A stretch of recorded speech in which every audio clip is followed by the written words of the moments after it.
Chào các bạn trở lại với video tiếp theo của kênh Fitcuchi. Hôm nay mình nhận được cái con Dell 5470. Mã men của nó là DAG WD8C MB8E1 Review E nha các bạn. Đây.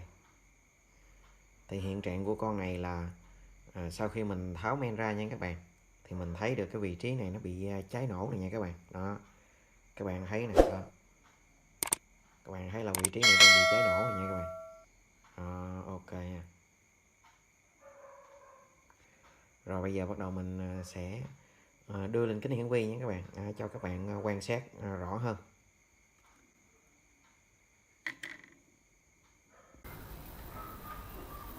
Rồi sau khi mình đưa lên kính hiển vi là các bạn thấy được có con Win28 nha các bạn. Đó, nó bị cháy nè trên cái men đeo này nha các bạn. Rồi bây giờ bắt đầu mình sẽ khò cái con này ra nha các bạn. Mình xử lý lại cái chân và mình sẽ kiếm cái con khác mình sẽ gắn vào nha các bạn.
Rồi sau khi mình xử lý xong cái con phết ba chân này nha các bạn. Đó, con Q28 để mình coi phải. Rồi đúng, Q28 nha các bạn, trên cái men đeo 5470 này. Bây giờ bắt đầu mình sẽ cắm nguồn, kích nguồn và cho các bạn xem là cái men có hoạt động và cáp lóc được hay không nha các bạn. Sau khi mình xử lý xong cái con transistor bị ô con phết bị cháy nổ nha các bạn. Rồi tiến hành mình sẽ gắn bàn phím và cắm nguồn, kích nguồn nha các bạn.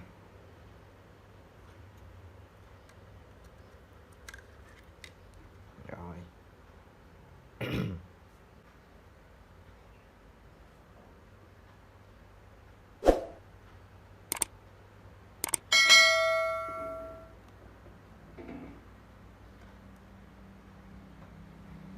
rồi các bạn quan sát cái đồng hồ dòng của mình.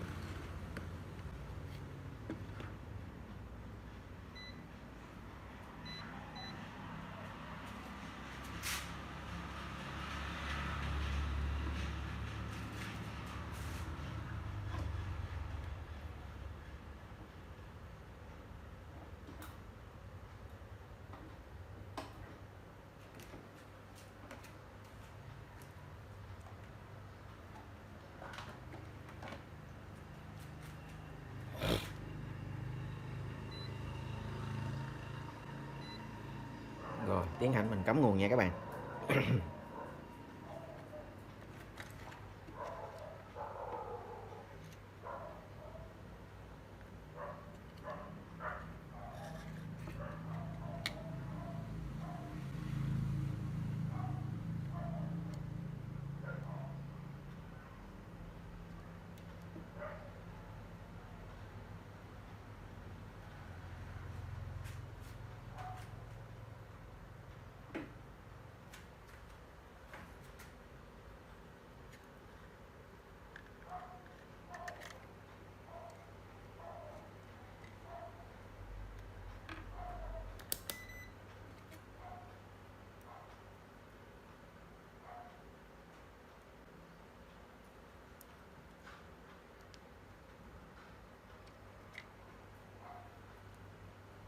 Rồi mình kích nguồn nha các bạn.